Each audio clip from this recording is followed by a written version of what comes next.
Hola, ¿qué tal? Vamos a ver una nueva clase de resolución de problemas.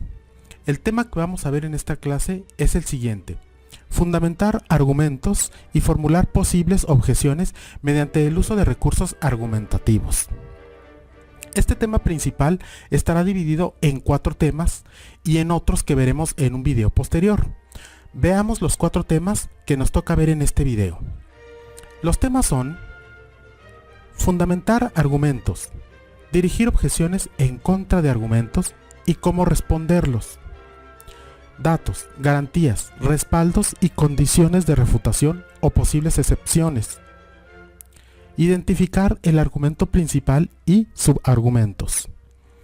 Esos son los 4 temas que estaremos abordando, así como la actividad que se encarga para practicar lo aprendido. Bien, comencemos con el primer punto: fundamentar argumentos. Un argumento debe tener buenos fundamentos. Sabemos que los argumentos son utilizados para convencer, persuadir, debatir o generar polémica acerca de un tema en particular, y que dicho argumento, en su función de convencer, tiene que estar bien construido. Y el primer aspecto que tenemos que tener en cuenta es que éste tenga bases firmes en las cuales apoyarse, ya que sin estas perderá la credibilidad y la refutación o contraargumento tendrá más posibilidades de desplazarlo en un debate o exposición. Pero ¿cómo podemos fundamentar un argumento? ¿O cuál es el proceso que se tiene que llevar a cabo para que nuestros argumentos tengan un buen fundamento? Bueno, lo primero es partir de una premisa adecuada o conveniente. Recordemos que las premisas son proposiciones que sirven de indicio, conjetura, antecedente o síntoma para reforzar una idea y que se da como cierta o conveniente, con la cual se puede proceder a una conclusión que resulte satisfactoria y creíble. Partimos de la premisa porque sin esta el argumento no tendría una base de donde partir y apoyarse. O si no es adecuada la premisa, podría incurrir en una falacia o error argumentativo, y eso hace que pierda toda la credibilidad y confianza ganada. Otro aspecto importante a considerar para un buen fundamento en los argumentos es los razonamientos lógicos. Los argumentos parten de una premisa adecuada y luego tienen que estar reforzados por razonamientos lógicos que los apoyen. Es decir, que cumplan con la lógica de las proposiciones, para que no incurran en contradicciones o peticiones absurdas. ¿Pero qué es la lógica de las proposiciones? Podemos comenzar mencionando qué es una proposición. Una proposición es un enunciado, y una proposición lógica es una proposición a la cual podemos asignarle el valor de falso o verdadero. Veamos un ejemplo. París es la capital de Francia. Esta es una proposición porque es un enunciado, pero también es una proposición lógica porque podemos darle un valor de falso o verdadero. En este caso, verdadero porque efectivamente París es la capital de Francia. De esta manera, los razonamientos lógicos que tienen que acompañar al argumento tienen que estar formados por estas proposiciones lógicas que pueden ser verificables, con el fin de reforzar y aumentar la credibilidad de nuestros argumentos. Otro punto que tenemos que tener en cuenta a la hora de fundamentar argumentos son los recursos argumentativos. El uso de recursos argumentativos también es parte del reforzamiento de nuestros argumentos, los cuales consisten en ejemplos, contraejemplos, citas, explicaciones, presentación de información, lugares comunes, entre otros. Cada uno de estos recursos argumentativos los veremos más adelante, por ahora solo los mencionamos. El siguiente punto que tenemos que tener en consideración a la hora de fundamentar nuestros argumentos es el siguiente: fuentes de información confiables. Toda la información proporcionada en nuestro argumento debe proceder de fuentes confiables. Es necesario investigar de dónde provienen los datos, y para esto puedes hacer lo siguiente: revisar varias fuentes, triangular datos, revisar la calidad de los contenidos, utilizar páginas web con terminación .org o .gov. Acostúmbrate también a usar la biblioteca de tu localidad. Así también puedes utilizar bibliotecas en línea, como las siguientes: Biblioteca Digital Mundial o Biblioteca Virtual Universal. Si quieres revisar la información que hay en estas páginas, te dejaré en la descripción del video los links directos para que entres y busques la información que necesites, ya sea para esta materia o inclusive para otras.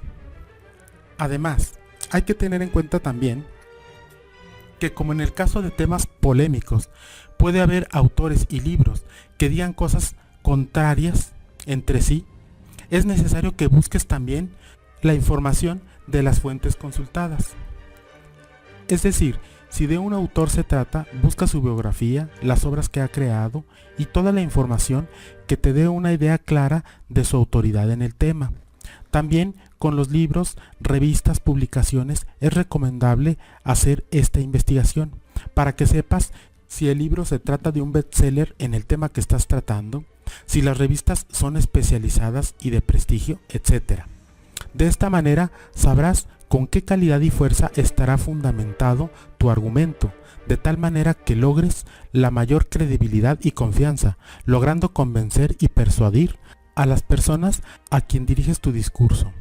Por último, también es muy recomendable que no solo investigues las fuentes que están a favor de lo que tú te propones defender, sino también de aquellos autores y obras que desarrollan y defienden justo la postura contraria a tu tesis, pues así sabrás con qué calidad y fuerza cuentan los contraargumentos de tu oponente, que en medio de un debate estarían utilizando contra ti.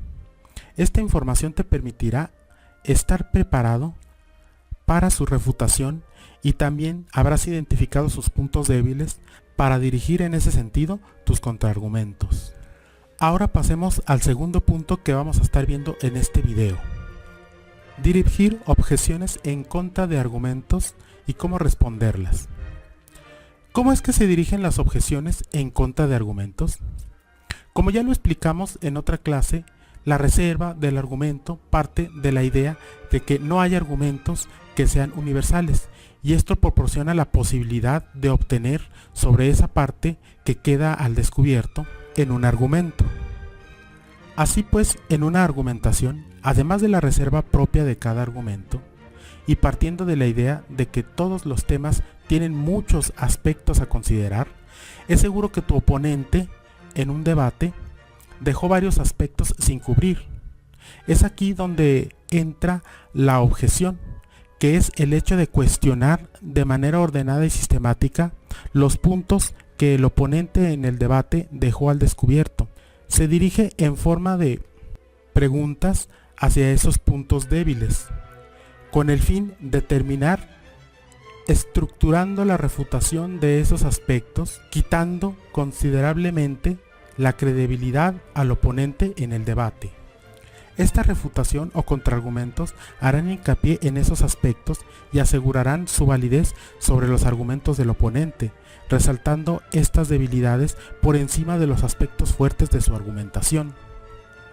Por lo tanto, en una argumentación escrita, habrá tiempo suficiente para investigar y contraargumentar sobre esos puntos, pero en el debate frente a frente, se tomarán anotaciones en ese momento de esos puntos débiles para luego usarlos en su contra en el momento de la refutación. Ahora, ¿cómo responder a una refutación? En la contestación de estos contraargumentos, vale mucho evidenciar que si tu oponente está dirigiendo sus contraargumentos a los puntos débiles de tu argumentación, es de dirigirlos a los puntos fuertes. Al poner esto a la vista de todos, hace pensar en la debilidad de sus argumentos, puesto que tiene que atacar cuestiones que ni siquiera se están tocando en ese momento. Frases muy utilizadas llegados a este punto son: enfóquese en el punto que estamos tratando. Ese no es el punto, compañero. ¿Qué tiene que ver eso? Mi oponente ya no sabe qué decir, por eso recurre a cosas que no estamos hablando en este momento. Eso es de menor importancia. Después de esto, claro, debes contestar algo de lo que te preguntó, sin entrar en muchos detalles. y luego retomas otra vez los puntos fuertes en donde te sientes seguro argumentando. Ahora pasemos al siguiente punto. El siguiente punto es datos, garantías, respaldos y condiciones de refutación y posibles excepciones. Para entender estos conceptos indicados en este tema, qué mejor que usar el método de quien proporcionó el modelo estructural de un argumento, conocido como el modelo estructural de Toulmin, el cual consta de 6 partes, las cuales son las siguientes: premisa, garantía, respaldo, calificador, conclusión y excepción. Pero veamos el modelo estructural de Toulmin con un ejemplo. Aquí tenemos una estructura que nos va a ayudar a comprender más fácilmente cómo es que funciona este modelo y que nos permite verlo de una manera gráfica. El primer concepto que vemos ahí es el de la premisa. También lo podemos encontrar como aserción, pretensión, afirmación, pero nosotros lo vemos aquí en este diagrama como la premisa. Veamos el ejemplo de premisa. Solo un alumno con interés y gusto en sus clases es capaz de aprender rápido. Pues bien, esta es la premisa de la cual partimos para la argumentación. Es la proposición inicial que nosotros estamos dando como cierta. Ahora pasemos a la conclusión. Esta también la podemos encontrar como evidencia. Pongamos un ejemplo ahora de la conclusión. Si alguien tiene interés y gusto en algún tema, lo aprenderá fácilmente. Ahora pasemos a la garantía en la estructura de Toulmin. La garantía también se le conoce como datos. Es el puente o la conexión entre la conclusión y la premisa. Ahí en el esquema aparecen las palabras ya que, las cuales nos muestran precisamente esa conexión entre la premisa y la conclusión. Ejemplo de garantía.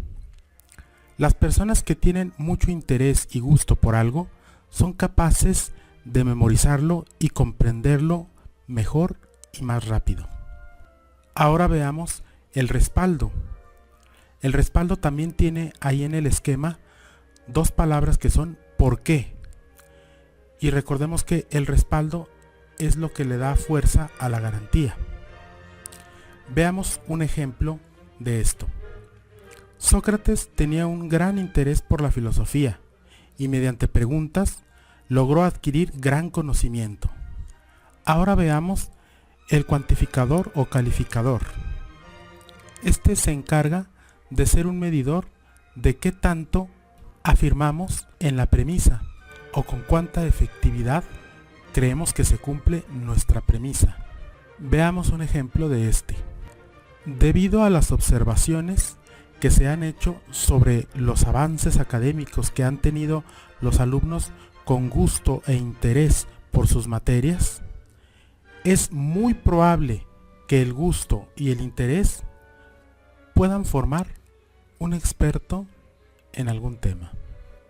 Estas palabras de muy probable vienen siendo el calificador o cuantificador que nos dice qué tanto afirmamos nosotros la premisa. Bien podemos haber dicho es poco probable pero puede pasar, o como dijimos muy probable, o es absolutamente seguro. Entonces si entendemos que en cada uno tenemos diferentes niveles de afirmación de nuestra premisa. En uno decimos que pues poquito, en otro decimos que muy probable, o sea mucho, y en otro decimos que totalmente. Entonces por eso se llama calificador o cuantificador. Ahora toca el turno del último punto, que es la excepción. Esta también es conocida como la reserva, que viene siendo aquello de que no todos los argumentos o no todas las afirmaciones son universales. Entonces puede haber ahí excepciones a esto. Entonces vamos a poner un ejemplo. Ahí vemos que en el esquema también tenemos 3 palabras que dicen a menos que. Entonces esas las podemos utilizar para comenzar nosotros con nuestra reserva. Por ejemplo, a menos que la materia se trate de algo muy complicado o de una dificultad mayor, o que el tema sea muy confuso, entonces quizá no se cumpla nuestra premisa. Ahora pasemos al último punto de esta ocasión. Este último punto es el siguiente: identificar el argumento principal y subargumentos. Bien, en una argumentación existe una idea principal a defender, o premisa inicial, de la cual se parte, pero en el transcurso de la estructura argumental aparecen otras premisas secundarias o subargumentos que refuerzan el primero y le proporcionan más información, para que así logre persuadir o convencer a los que están atendiendo a su discurso. Es necesario entonces identificar en un discurso el argumento principal y el subargumento. Estas ideas secundarias proporcionan un gran fundamento y apoyo al argumento principal, porque cubren aspectos que la premisa o tesis, por ser clara y precisa, no logra cubrir. Entonces, los subargumentos o ideas secundarias surgen para cubrir esos aspectos que también es necesario tomar en cuenta y no dejar descuidados, y que además van en el mismo sentido de la tesis o premisa inicial de donde parte todo. Ahora pasemos a la actividad de la clase de hoy. Bien, entonces la actividad consiste en lo siguiente. Como ya lo hemos dicho en otros videos, es importante pasar la teoría del video a la libreta, porque son los apuntes. Pero bueno, la actividad que vamos a hacer como ejercicio para entender lo que hoy se vio será hacer 5 ejemplos del diagrama de Tolman, o sea, 5 argumentos en los cuales se tengan los 6 aspectos o los 6 elementos que tiene la estructura argumental de Tolman. Eso sería todo por la clase de hoy, y no me queda más que agradecerles y nos vemos en el próximo video. Gracias.